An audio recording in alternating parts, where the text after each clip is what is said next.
the things that we do to run our businesses, I can do really anywhere in the world. So I feel very free in the ability to travel and bring my kids to see family and bring them to fun destinations. And I can run my businesses from my laptop. Mic check. I'm good. Mic check. Mic check. You can read about success all day long, but if you don't put in the work, the mindset, execution, and the hustle behind your vision, it just remains a dream. When everything goes wrong, you have to take all the responsibility. We uncover what high-level entrepreneurs, business owners do to rise up from hustling daily. So do what you feel passionate about. Take chances. The world becomes your library to help you to become better at your craft. Join me as I share with you actionable tips to help you grow your business, learn skills, and help you level up in your self-development journey. Your number one spot for business and personal growth is the Online Hustlers Podcast with your host, Esteban Andrade. Every day I'm hustling. All right, guys. So we are here right now in the Online Hustlers Podcast. And in this podcast, we're going to be covering the REI marketing and conversion episodes where we bring in top superstars or people that have done great things in the real estate investing side. And this time, what I'm bringing, and I'm very excited about this because I'm not sure if someone has ever done a crowning, but I am crowning this woman as the queen of real estate investing and the queen of real estate marketing and conversion. Okay, I'm crowning her right here, right now, because what she's done has been amazing. What she's done for you guys, all listeners that are listening to this podcast, real estate investors, has been amazing. She's been able to start up companies that will deliver something that you will absolutely need in every single stage of your business. Okay, so I have here Miss Stephanie Betters. Miss Stephanie Betters is a real estate entrepreneur. She's a mother. She has a part-time job that she says is part-time, but she's really pulling 30 hours a week in the health industry. And at the same time, she has 3 businesses with her husband and other partners. But she's been able to provide great things for this marketplace that you guys are in. And so we're going to be covering how everything that we're doing and what she's doing right now, first of all, can be done online. It's being done online, but it requires not only that initial hustle that we're going to be able to talk about that she had right at the beginning of building their businesses and trying to strive for better things. Okay. So we have Stephanie Betters here. Thank you so much for actually being in this podcast. Stephanie, I know you're on vacation, so tell me more about that. How's that being in a podcast in vacation? Tell me more about that. Oh, thank you. Thank you so much for having me. So, I like to say that my children are on vacation because we still do work remotely. But what's wonderful is the things that we do to run our businesses, I can do really anywhere in the world. So I feel very free in the ability to travel and bring my kids to see family and bring them to fun destinations, and I can run my businesses from my laptop. So it's really wonderful. It doesn't mean that I don't work. Trust me. There's still plenty of things that happen during the day, but it's really cool that I can do it from anywhere, 100%. And so Stephanie Betters, you are doing awesome things right now with your businesses. But tell us right here, right now to the listeners, what are those businesses right now that are currently running in the back end that are operating without you right now? And tell us a little bit more about those type of businesses that you have been able to build. Sure. So I own 3 businesses. One is called Better Path Homes. That's our real estate investment business. That business does about 200. We'll probably do 250 deals this year, and out of Charlotte, North Carolina. I, at this point, passively own it. I used to be the COO, but I retired from that role in 2000. And it has been running essentially without me ever since. I probably spend an hour a week on that business. We have quarterly meetings that I run and attend, and that's about it. That business is it's fully hired, and operational. I also have a social media marketing company called Social Media REI that does Facebook marketing for real estate investors trying to find motivated sellers. We also do a couple other cool things there, like look for buyers. We have property managers that we service. Anything real estate related, we operate there. And that business is also fully hired out and running. I probably spend maybe 2 hours a week on that company. The company that takes up most of my time is Left Main REI, which is our software CRM solution based on Salesforce. That one takes up most of my time during the week. But those are our three companies. But the Salesforce one is the most recent. The baby. They're still in the baby steps, right? Even though it's a big baby. It's a baby that has been eating their spinach. It's baby. It's been drinking the soup and doing the things because it's being able to grow in the last year for a good size and doing great things, right? Yeah. That one we founded Left Main REI in January 2020. That's when it launched. So it's about a year and a half old, and tremendous growth really in the last, I want to say 9 months has been really, really wonderful growth. We've actually been talking about it publicly, and it's less of a word of mouth thing. And now we've been, exploring affiliates and going on podcasts and things like that. So it's grown quite a bit. Congratulations on that. So there's a lot of people that look up to other business owners, entrepreneurs, such as yourself, and you've been able to put yourself out there, showing people and inspiring people. So I want to be able to bring more of this type of personalities to this show, so that they can tell us how their story as a hustler, someone that grinds so hard, but also has a direction. Because I want to be able to have something clear to the listeners here is that there's going to be a lot of people that they work their butts off. They work so hard. They're hustlers, they grind, but there is no really sense of direction that doesn't allow us to really get to the next levels. Okay. So if you can tell us the story of maybe your first businesses, or whenever you were starting your businesses, right? Because I know starting your first business is much different than starting others, but the first business that you were ever started, which I believe is what is called right now Better Path Homes. I'm assuming it started with this sense of hustling, with this sense of going at it passionately about something, and you were able to lead a startup to that now is holding, being part of what is making money for you, helping your family sustain, and of course, being an awesome income that comes in every single week, every single day. But please tell us a little bit more of how that hustle started for your first business. So it starts with a scary idea that we can do something different, right? That's less reliant on a W-2 income, and to grow something for our family. Kind of starts with this scary gut feeling that I think maybe we can do it, right? And our first vehicle was with real estate investing. And my husband started that. The way that business started was very much me initially being the supportive wife, right? Okay, he has this idea. How the heck are we going to actually get this done? And he's the idea guy. I'm generally the operator, right? So it's a good mix. It's a good mix for sure. But we started this with us working really hard, right? Figuring out how we can make offers, how we can close deals, how do we get in front of our customer, which is the homeowner? How do we then wholesale? How do we flip houses, right? And when we first started, we were doing everything, absolutely everything ourselves, right? That's that hustle and that grind. And when we were doing this, we had children. We had 3 young children. We had full-time jobs in the health industry. I'm a nurse practitioner. He's a physician's assistant. And we were trying to figure out how we could grow our passive income and grow long-term wealth, but not give up medicine. That wasn't in the cards from the beginning. That was not the intention, was to completely leave.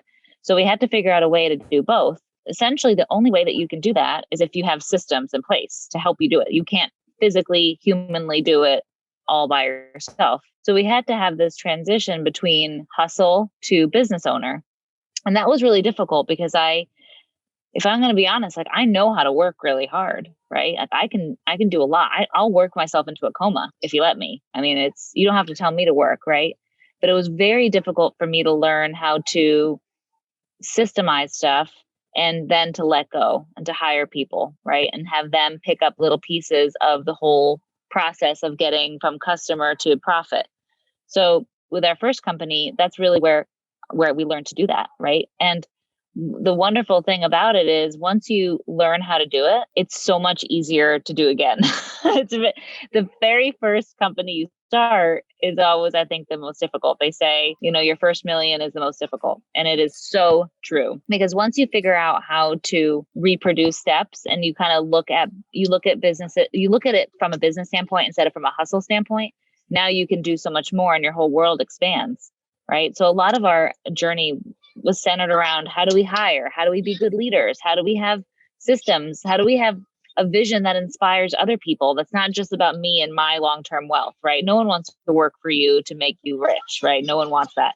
They want to be part of a vision. They want to be part of something bigger than themselves too, and feel like, they're on a path with you, right? So all of that learning became around that leadership and that systems and process standpoint. And then from there, you can repeat it. Once you learn it, you can repeat it. So if a good idea comes across the table, you have something that kind of checks for me, it was passion. Like if it hits my passion checklist, right? And it's meaningful and it's exciting and it's disruptive and it's fun, like then I want to do it, right? If I can make money doing it, if it hits all those checklists, then I can do it. And now I know how to build it again and avoid a ton of the hustle. No matter what, whenever you're launching something, there's going to be a lot of hours, right? Like you've got to be willing to put in the work.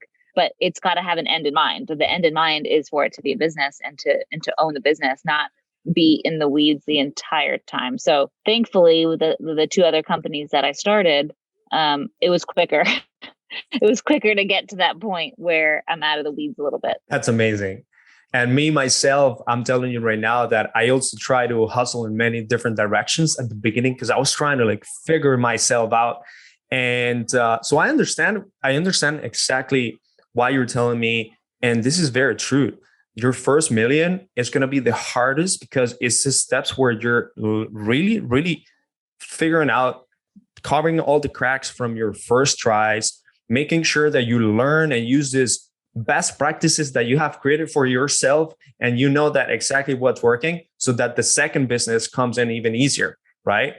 So you said that you started with your partner, which is your husband currently, right? And your partner was he the visionary driving this company of Better Path Homes at the beginning, and you were the operations queen? Yep.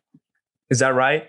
So the operations. So I love talking with someone that has the operations mind as yourself, because a lot of people and a lot of online people, or hustlers, entrepreneurs, or people that want to start a business, they start everything because they get inspired. They want to reach to unlock something in themselves, but they just go with the vision and try to pursue the vision with a lot of passion, with a lot of hustle, but they don't understand that in order to make things happen, you have to be able to create foundations.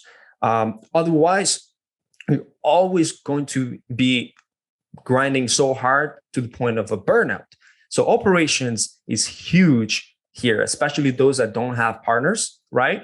And if you do, I highly recommend that you read the book right here, which is Rocket Fuel, by one of the best authors that will help you understand about how a visionary and someone that is an integrator can function. And I'm pretty sure it was kind of like you, Stephanie, and you and your husband, right? When you were building the company, is that right? Yep. Yeah. So tell me, whenever absolutely, he was the visionary and I was the integrator. Absolutely. So you being the integrator, being the operations queen, and that led to start up this business, kind of coming from some sort of passion, trying to have that passive income, like you mentioned, create that wealth for your family, for your kids, for everything that you were doing.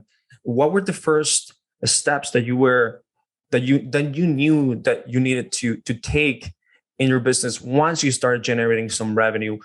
What are those actionable things that someone that has so much hustle in their mind, they have the right mentality, but really don't know exactly how to grow to a certain point because they have hit a wall of just hustling and that's it? What are those things that you did in your first business that really changed everything? I think to take maybe a step back before you're a profit, something that I wish that we did before we were profitable is really get very, very clear on what the vision is, right? Sometimes the vision is vague, and it's vague enough that you start where you're like, yeah, I think this is something we can do. I'm just going to go, right? And you start driving to California, right? From the East Coast. I think it needs to be really clear exactly what you want out of this, right? Like, so for us in the real estate journey, it was, do we want to build rental properties? Like, do we just want to own rentals? Do we want to flip properties? Do we want to do all of it? Do we want to wholesale? What is, and why, right? What is the goal here? Is the goal to own, passive rentals and just get money from rentals? Is the goal to passively own a company, right? Because that direction will really help hold you accountable, keep you on a path, and then also help to inspire other people who come on to help you, right? Because you're going to need help. So I think getting really clear about the vision is critically important. It's okay if it changes in the future, right? If you get punched in the face or if you get, another opportunity, but at least you're always going in a measured direction. I think that's really important. And it's kind of uncomfortable to articulate it. Like, you almost don't want to write it down because it's scary, right? But you need to really get clear on that vision. And then once you're off and you're running and you're making some money and you're hustling and you're trying to figure out, how do I get out of the weeds, right? I think the best place to start is to write down from start to finish, like, what all the things that you do in a day are, like every single stupid thing that you do, right? Like, and the big things and the little things, write them all down. And really, what do you hate doing? And what is distracting? What do you do? What actions do you do during the day that make you the most money, that are the most profitable? And what do you love doing, right? And start to separate out all these tasks. The ideal situation is for you, and really any employee, by the way, but the ideal situation is for you to be in your core genius 80% of the time or more. 100% would be phenomenal. That's not always reasonable. We have to answer phone calls and emails that we don't always want to, right? But if you can get yourself into a place where 80% of your time is spent in that core genius, you'll be extremely profitable. So first things first, getting out of the weeds, is to hire out things that you don't like doing or that you're bad at doing or aren't driving revenue, right? So a lot of the times this starts with administrative tasks or operations tasks. It depends, right? It can be sales. Like, maybe you're terrible at sales. You shouldn't be doing sales. You need to hire somebody doing sales. Maybe you're terrible at operations. You need to hire somebody to keep track of your books, etc. Right?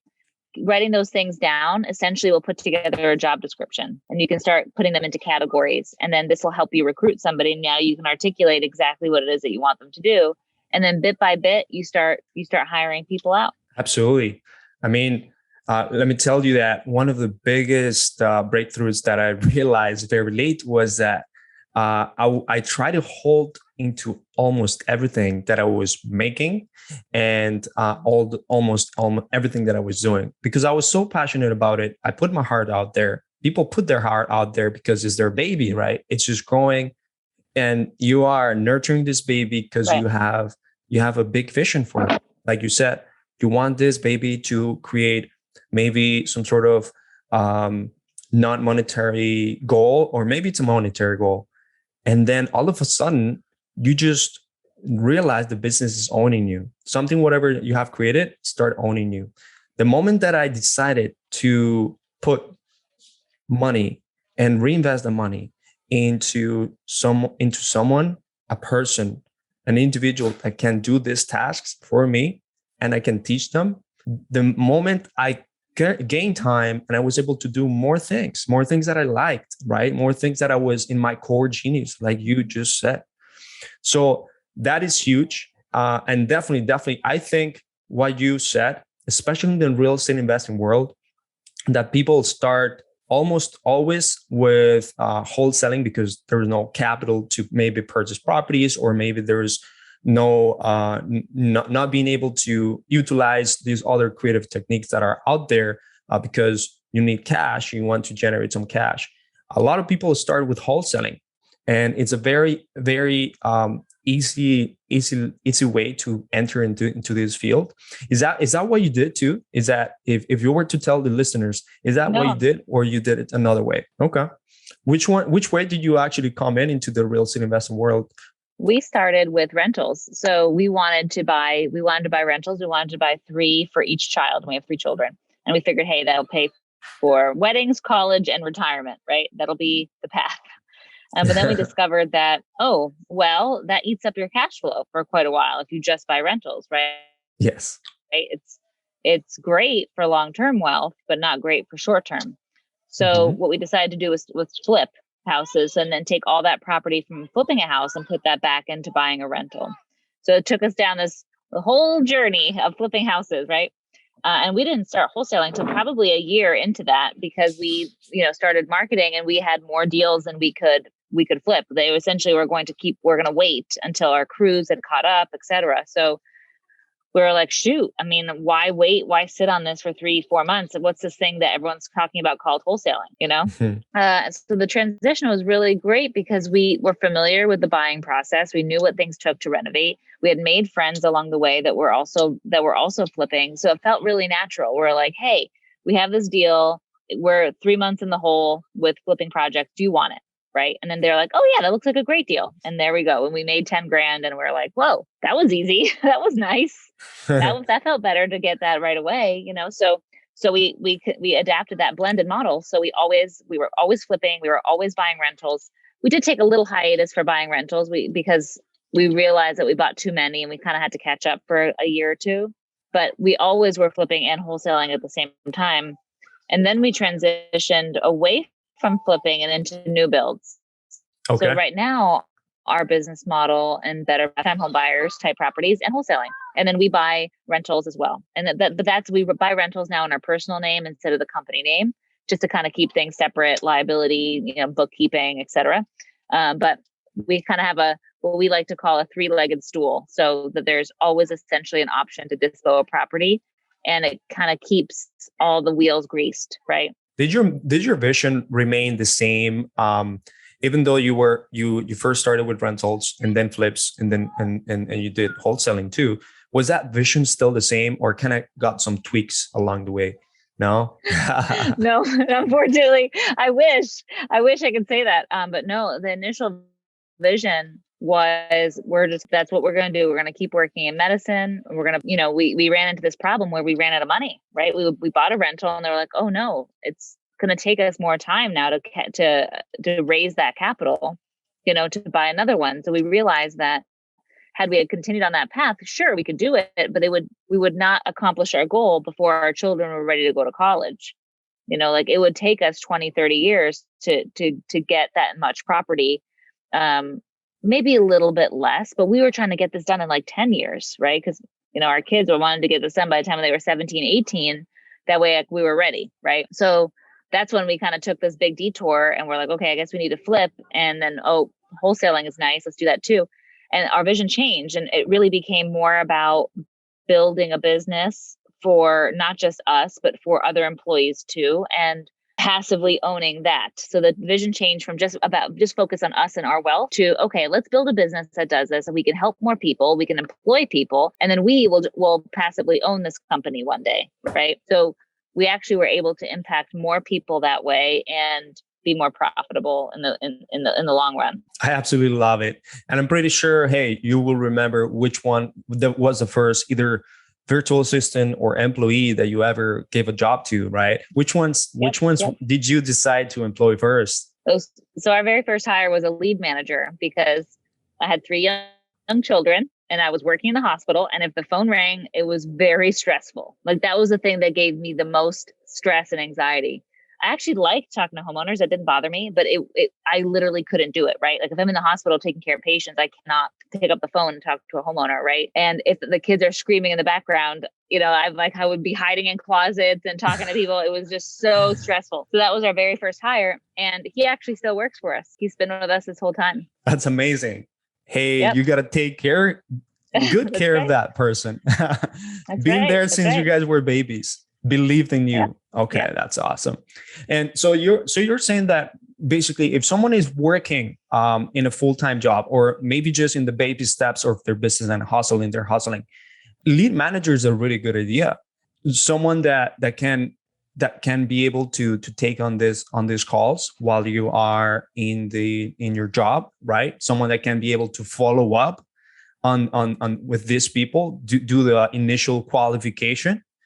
I'm assuming that was one of the main things that you wanted to get out of the lead manager. Is that right? Yeah, or was this a lead manager with the multiple tasks? Well, no, in the beginning, he did have more tasks, right? Like he did administrative stuff for us too. He called back contractors and made sure utilities were on. He had a lot of like really random tasks also that we kind of threw on there because we weren't that busy when we were small, right? So he was what we called a lead manager and an executive assistant. So he filled the holes there for a while. And then our next hire was a transaction coordinator. And then our next hire was a project manager, and then a salesperson, and then what else? Then a bookkeeper, right? And then a CFO, and it kind of all just grew from there. Yeah. More and more roles were defined and then hired. That's awesome. And do you think that whenever you hired a salesperson, you guys were ready? Was it because you guys were already getting way too much business, too many leads, too many clients to talk to or prospects to talk to, or when did you decide to actually hire the sales and get removed from that equation? Yeah, when we started having more than 5 or 6 appointments in a week to go to, it became stressful and difficult to manage the household and the business. So we decided that, okay, first how do we do this, right? I didn't know how to train a salesperson. This is the lifeblood of our business. So we started first by having people go out and take pictures. They're just like really friendly people. They happen to be like our friends, like our real life friends. Like, hey, this is kind of fun. I want to play with you guys. I want to come play in the sandbox. So like, okay, you're really friendly. Just go be nice and take pictures of the property and say hello to the homeowner, right? Just represent us in a nice way. And they started doing that on kind of like on a part-time basis because we didn't have a ton of volume at that point to support somebody full-time. And then they did really good. Like they were chatting with the homeowners. They had made great rapport. So then we just said, hey, why don't you make this offer? If you go and the property looks like this, it looks as to be what we expect, and this is what we expect the condition to be, and based on our conversation, if it looks like that, and there's no huge red flags like foundation issues, right? Go ahead and make this offer and see if they'll accept it. If they don't accept it, say no problem, and then we'll call them, right? They started getting deals signed. They were accepting offers, and I was just like, oh, well, we should have somebody do this full time, So then we started hiring full-time salespeople, and then commenced the massive turnover. That was the most difficult position to hire by far, was a salesperson for real estate. Not necessarily in other companies, ironically enough, that wasn't as difficult, but for some reason, real estate investing, the acquisition rep was extremely difficult to train. It is such a dynamic job role. There's so many things to know: creative financing, right? Rehab estimating, comping properties. It's a very complex sales process. I hate that because I like to make things very, very simple. And over the years, we've streamlined a ton. We use a lot of really great resources, a lot of which are built on that CRM. That's kind of how the CRM was built, right? Was from this own need for ourselves to have better systems and to streamline all of our processes and get good data and have good integrations. So that helped a ton, but that continued to be the most difficult position to hire, was that one. But it's possible because now we have a fully functioning sales team with a sales director who runs it. And Zach, my husband, and I have nothing to do with it. My husband's still the CEO of that company. I'm no longer the COO. We actually hired my position out too, which is so wonderful. But he remains as CEO. So he does still collaborate with our leadership team and the sales stuff, but we haven't talked to homeowners in a very, very long time. Yeah, that's amazing, honestly. When you know that you haven't talked with your clients in a long time, it's because you've been, and it continues to grow, and the revenue comes in, there's profit. You know that you've built a business, right? You've been a sustainable business, right? And you've been able to achieve that free time that you want in order to create other things like you just created, like recently the CRM that is absolutely kicking ass because the top real estate investors are coming in here. They need to notice, by the way, if you are looking for the best real estate investing CRM that is that has everything in it. Like literally, it's an all-in CRM, and you are doing a couple deals a month, and you know that you just need a systemized process, follow-up process, and sales process, everything in one place. Come and actually have a conversation. This webinar that Stephanie Betters holds, or someone in their team, is going to tell you more about that, because it's going to definitely change the way that you do things, and stop relying on so many other tools that are integrating here, integrating that, Podio here, Podio that. And it's awesome. So it really is worth the investment. It's really worth being able to use a system that gets you to another level.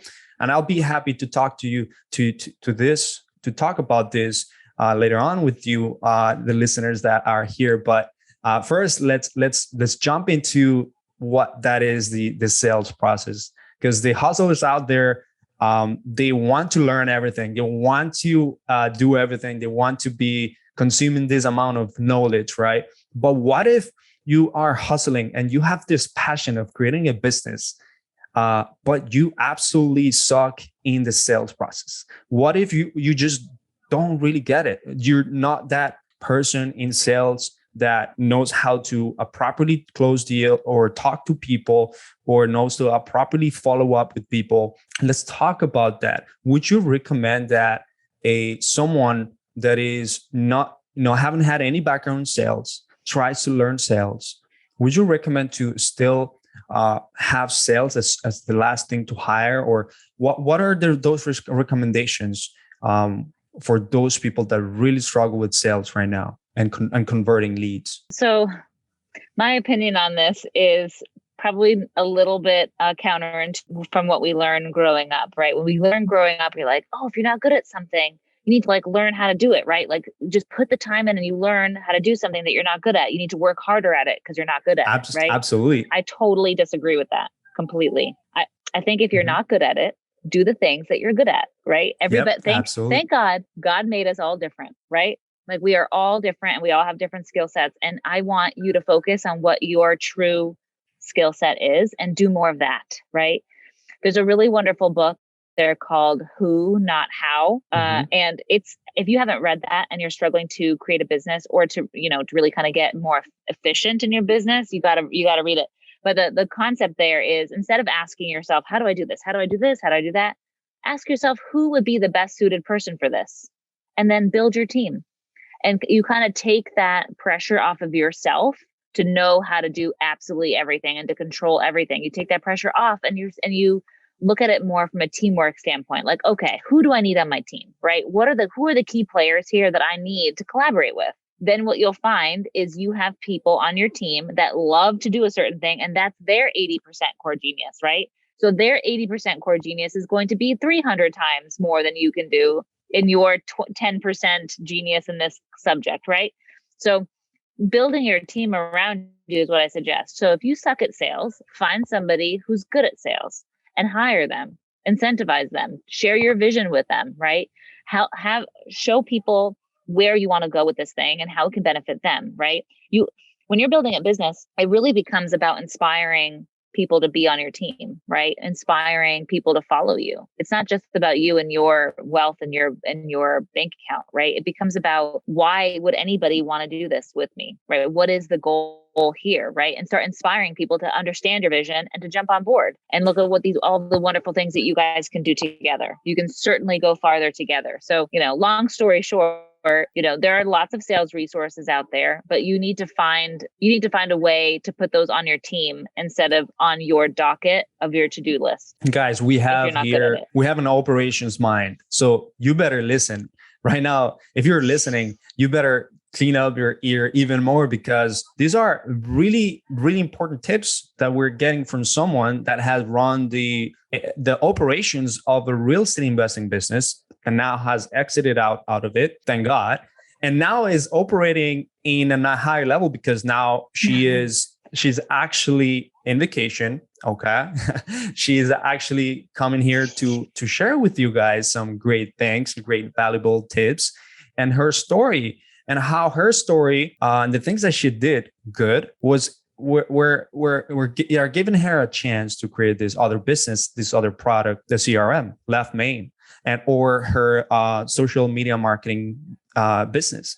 That it's also something that she's putting about just a few hours a week, and how she's actually adding more value to her industry, and to you guys by learning everything from her first businesses, right? And I'm pretty sure every single time, every single day, she is. Like it seems like whenever you guys start letting go of things, and I'm not saying like letting go of your business, but letting go of things such as things that you do, such as money that you earn, a profit. Maybe you have a huge profit margin at the beginning, but like you want to go and you feel stuck. Let go of that profit a little bit and pay someone and treat them well, share their vision, being able to train them properly, and they'll give you the time back that you require.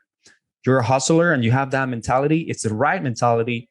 But there's things that you need to be able to do in order to really grow and take it to another level. Okay. So Stephanie, let's talk about this. This podcast, these episodes are going to be marketing and conversion related. And one of the things that you have done well is being able to create a business that not only does marketing, but lead generation for real estate investors, but also a business that can get those leads that are being generated, okay, from many other different channels, doesn't matter, and kind of sifting through them and having a solid place to manage all these leads. All right, to being able to actually follow up with them in a proper way, measure your key performance indicators, seeing the holes that you have in your business, in your sales process, and even in the acquisitions and dispositions process. So how'd you actually come up with such a great idea of mixing one of the most corporate CRMs out there, which is Salesforce? People that, big businesses use it, medium-sized businesses use it, and mix it into the small business world of what wholesalers are, right? Like what wholesaling is. How do you actually come up with such a great idea of mixing the best CRM out there and putting everything that is required by a wholesaler, by a real estate investor into one place? I mean, frankly, I needed it myself, right? I mean, I was running this company. I'm trying to grow it, running this multi-million-dollar company, and the CRM that we were operating on was awful, right? Like it wasn't reliable. It went down. Data was unclear. I felt like I was sorting through like this jumbled mess, trying to make really big decisions. And, we're spending a lot of money on marketing, right? Like we were spending at the time almost $100,000 a month in marketing. And I didn't have clear metrics on what was happening with those leads that were being generated, right? And I just knew, like in my gut, and it made me sick, that I knew that we were falling through the cracks, right? That like we weren't capitalizing on what we produced.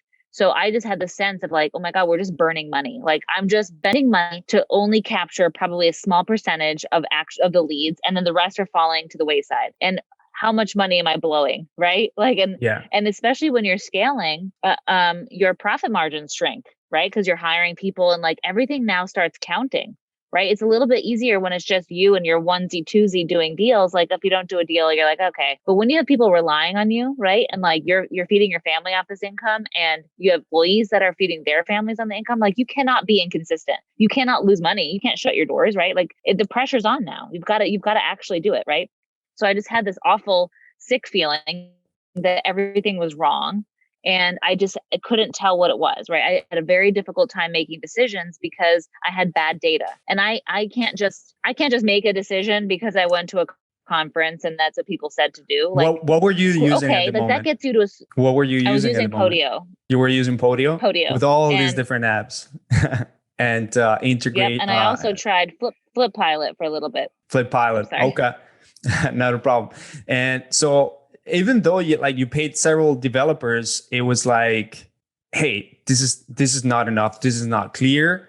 I make data-driven decisions, and you had to continue in the pursuit of getting that relief of that itch that you had right there. Yeah. Yeah. And then I just needed to have better data and more stability. And I needed better integrations with all the stuff, all the moving pieces that we had. So I got really, really upset. Like most of this came completely out of like blind rage, just to be totally honest. I just kind of lost my mind one day, just flipped out. And I was just said, I'm fed up. What's the number one CRM in the industry? Like what is the number one CRM in the world? I'm going to go by that, right? Now, indisputably, the number one CRM in the world is Salesforce. But what I learned after many, many calls with the team, the developers and things like that, is that it was extraordinarily expensive. Like we're talking multiple six figures, right? To build this thing out. And then it takes forever. It takes 6 months to a year. It was just, and I was in this mode. I was desperate. I was like, I can't wait 6 months to then just be able to log in. I need things to be live like yesterday. So, I was on this call with some of the developers and they were quoting me out, 6 months, in 6 months from now, you'll be able to log in and then we'll do phase 2 and phase 1's going to cost you $100,000 and then we'll talk about the rest later. And I just was like, no, this is ridiculous. I'm going to just build it myself. And then, of course, they all laughed and thought that was ridiculous. So then I got even more mad. And then I just built it myself. I taught myself the code that needed to be written for the project. I spent the next few hundred hours straight just coding and building this thing and learning it. And I built it for my own company. And we launched it in my own company a couple months after that call. It took me probably 2-3 months to fully build and launch. And then we built it for my company. And that was my only intention. My intention was I needed it for me. And my team did great. We loved it. It immediately made a huge difference after we migrated our data. I felt like, I can see what's happening. Like there's a dashboard and it's accurate, You had a hustle mode and you had the hustle mode turned on and like, look what happened. Like whenever you start grinding on that and that little passion that that was just recently born, look what you just created. That's awesome. And I didn't honestly even know that it was something special. Honestly, I just was doing it for me. And it didn't really hit me that it was something marketable or something that other people would love until sales. Like, hey, they followed up with me and they said, have you given up yet? Essentially, do you want us to build out your solution? And I told them, no, I already built it. And they said, okay, well, can we see? And I said, sure. So I showed them and they were like, oh, well, this is something. And then my account representative at that time at Salesforce was like, can I come visit you? I was like, sure, of course you can come. She's like, yeah, I want to come meet you. And I want to talk about this. And then I was like, wait a minute, maybe I did something, you know what I mean? So it was a very natural thing that was completely born out of my own need, my own genuine need for a system. Then somebody recognized it and told me, hey, this is something. Do you think that anyone else would want it? And I was like, yeah. Actually, I think other people would want it. And then this whole company was born, but it was based just purely out of just genuine need, and I think what's so wonderful about it is it's scary to develop something for other people, right? And then you put it out there kind of vulnerably into the marketplace and you wonder if other people are going to like it, right? And then it just had such a wonderful reception. We've had just massive adoption and it really did something for our industry, right? And I'm so humbled by that and so excited about it. And it kind of fueled this big additional passion. I'm like, yes, we're going to level this up. This is ridiculous. We're real estate investors. We don't have the tools that we need. We're going to do this. So now we have this whole like rollout plan and we've gone above and beyond and done additional integrations. We have a huge roadmap ahead of us. We've got lots of really cool vendor relationships now. It's essentially taken on a complete life of its own. And now I feel like I'm in beast mode, but on a different level. And I'm like, I'm coming for the whole thing now. Like we're going to do the whole thing. We're changing this whole industry now, right? Like we're going to level up everybody. A rising tide lifts all boats. We're coming for the cake. So it's awesome. It gets me out. I'm all fired up just talking about it, but yeah. Stephanie, did you ever have the intentions of like continuing, like growing other businesses? Or do you have any other? Because I know you ended up exiting out of your first company by firing yourself. The second company, social media, doesn't take too much of your time. But this one, I know that it came out of like that, but did you have any other plans of creating other businesses as well? Or just what was your mind going through? I never had any intention of starting other businesses when we were doing Better Path Homes ever. But then problems happened, right? Like we had problems. We had problems with marketing, with lead gen. So I started looking into other ways we could generate leads. And like, I kind of had this was back in 2016 when I started social media REI.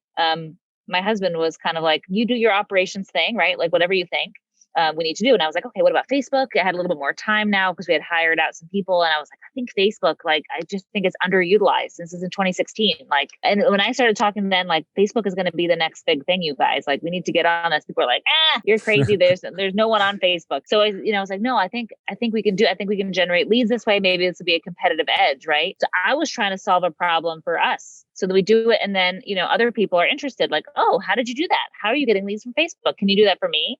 I was like, actually, yeah, I can. I'd love to. So then a whole business started around that, right? Like, okay, how do we service other people? How do we reproduce this? How do we continue to grow it? And now that there are additional resources directed at this one thing, now it expands, right? Like now the business gets better and stronger and we're able to service other people. So that business was born and has continued to thrive. And the same thing with Left Main, right? Like we had a problem and solving it for me can also solve it for other people. So these two other businesses were born, and now I'm the visionary for those two companies, and I have COO who helps me, run it day to day and helps me grow it. Right. But now I'm in that visionary seat in those two companies. But at this point, I do not have any more intention of starting other businesses. I think I'm a little bit of an addict at this point, right? Because now I see opportunity everywhere, right? Once you kind of get it down, you're like, wow, there is so much opportunity around us. We are so blessed, right? Like there are so many problems to be solved, and it's exciting to solve problems. It's exciting to build something that's profitable that helps other people. Like there's something about that that's just so incredible to me. But I have to be careful because I don't want to miss this, right? I don't want to miss this time with my family. I don't want to miss this time with my husband and like where we are right now. And I think if you're not careful, like you'll just completely go because when you're launching something, like you're always hustling, right? Like at some point it's got to be enough too, right? And I've got to let other people solve problems. So at this point, I don't have any more intention of starting any businesses, but I've said that before. But I'm for real this time. One of the things about the hustlers out there is that they absolutely do understand that there's sacrifices. You got to have the right mindset and you got to start doing. But they forget about the basic crucial things in life, like you just said, right? So they forget that there is a family to be taken care of, to be putting some time. People that have been there from the beginning, and they have been there really without asking for anything. They just are there because they love you, they believe in you. And as a hustler, sometimes you take those things for granted. And it's important to really understand quickly that they somehow have given you this catapult of energy and what they have created you, especially family, right?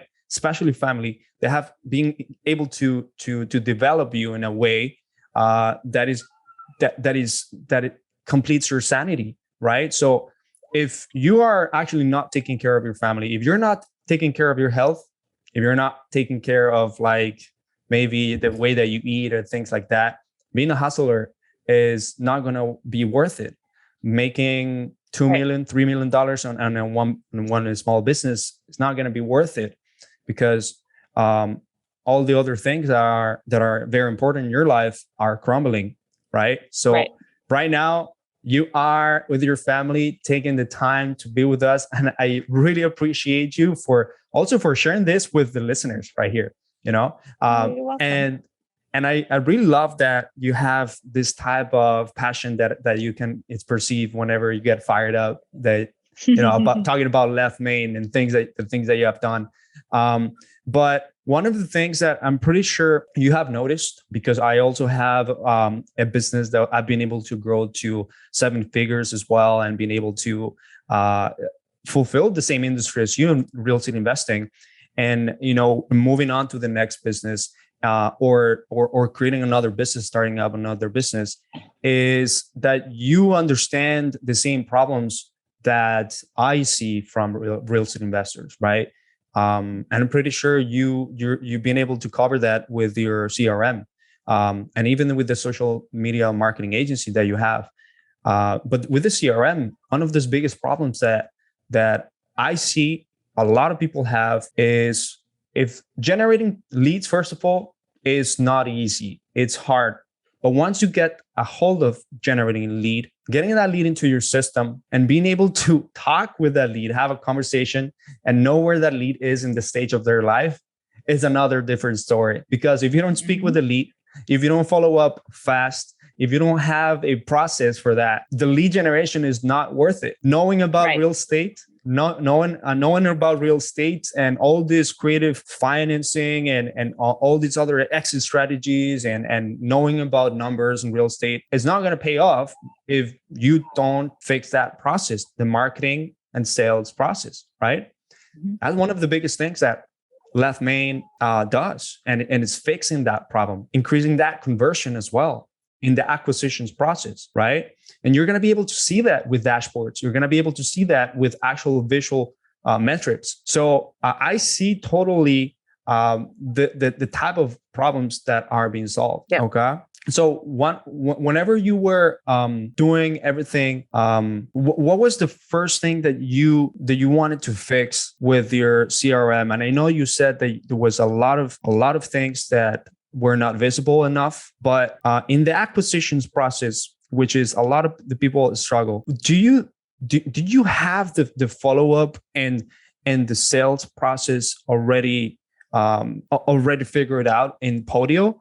Or how are we taking it to another level with the CRM that you built? So first of all, it needs to be clear and user friendly, right? And it needs to work. So when you have people who are working leads or working appointments, when they have follow-up tasks, for example, it needs to actually work, right? You need to have drip campaigns that can come from intelligent places like your email address, your text message, right? It needs to be integrated, and the user experience needs to actually work. So what I developed with Left Main was a lead management process that is automated, and the sales management process that is automated, and a dispo sequence that's automated. So essentially, when you come into Left Main, you come into a pre-built process, and it kind of like goes down the river, right? Like you cannot help but move things along because it's intuitive in that way. And because it's intuitive, and because users can work in that and in an integrated way and in a user-friendly way, now you can collect really good data, because it's like trash in, trash out, right? If the user experience is poor, your data is going to be poor because people aren't going to document stuff. So the idea is to make it very user-friendly and very integrated. Therefore, you could get really good data. And then now, because Salesforce is a great platform, we can have all these cool options of building out lots of different dashboards and metrics and KPI views, so you can literally click a button and see where you're at in the business, you know? Yeah, absolutely. So that being right there, solving that problem right there makes it totally worth it. So you guys can reach out to Stephanie, or you can, under this episode, you're going to be able to find a link to this for you to go into REI Left Main and be able to really get that 6-figure or 7-figure business that you have in the real estate investing business to another level, and really help your people too, because I'm pretty sure they don't like Podio. They don't like these things going on. I can guarantee you almost that they think that Podio is ugly and Podio doesn't have this same visuals. So you're going to see that in Left Main, okay? So I really wanted to thank everyone that is listening to this podcast and listening to me and Stephanie Betters, because Stephanie does it better. Okay, Stephanie does it better. So again, thank you so much for listening to the Online Hustlers podcast and this episode of Real Estate Investing, Marketing, and Conversion. We covered great things today, and in the future, you guys have to tell me which other person you want to bring into the podcast, and if it's worth it and you think you love this episode, we can bring in Stephanie in some months from today, and we'll do a second episode. We'll talk about other things more granularly, and I'd love to have her once again here. So again, thank you so much, guys, for listening to this episode. See you in the next one. All right. So have a good one. Go visit Stephanie Better, follow her on Instagram. And Stephanie, if someone wants to reach out to you, where can they go? where can they look for you? Sure. So you can follow me on Instagram. My handle is at Steph Betters. Facebook is /Stephanie Betters, all one word. You can go on leftmainrei.com and check out a demo and look what the product looks like. But I'm out there. Come find me. Come chat with me. I love it. All right. Sounds great. Stephanie, again, thank you so much. And this has been a great episode. Have a good one. Thank you. Thank you so much. Bye. Bye. Thank you, Stephanie. Sorry, I didn't know you had a 3-1, but at 3 p.m. That's okay. All right, Stephanie. Enjoy your vacation, okay? Thank you so much. I know I have a couple calls here. Yeah. And then I'll go play in the lake. All right. Sounds good. Thank you so much for having me. Thank you so much. That was really wonderful. I really appreciate it. No, thank you. Thank you so much for being here. And, you're going to be part of the first episodes that we're launching in, iTunes, Spotify, and really want to bring people in that inspire others. And you inspire me, so why not inspire other people too? So it's great. Okay. Thank you. All right, Stephanie. We'll chat so better. Please let me know how I can help promote you. Absolutely. Okay. Thank you. That sounds good. Bye-bye. Okay. Bye.